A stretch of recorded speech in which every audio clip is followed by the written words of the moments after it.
पाकिस्तान के सिफारती वफ्द के रुकन सेनेटर शेरी रहमान ने वाशिंगटन में मीडिया से गुफ्तगू में कहा कि भारत के साथ जंग के बाद पाकिस्तान एक वाज़ेह मौक़िफ़ के साथ सामने आया है। दुनिया के सामने पाकिस्तान की हकीकत पेश कर रहे हैं।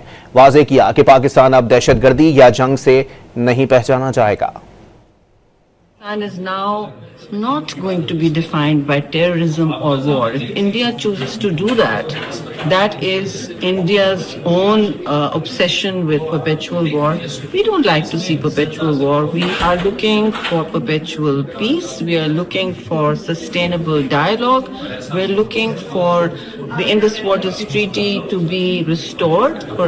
There is no provision in the law for this treaty being put in abeyance, and we see attacks on water, weaponization of water as an act of war.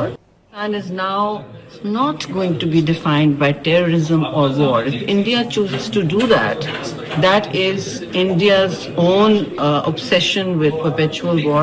We don't like to see perpetual war. We are looking for perpetual peace. We are looking for sustainable dialogue. We're looking for the Indus Waters Treaty to be restored. There is no provision in the law for this treaty being put in abeyance, and we see attacks on water, weaponization of water as an act of war.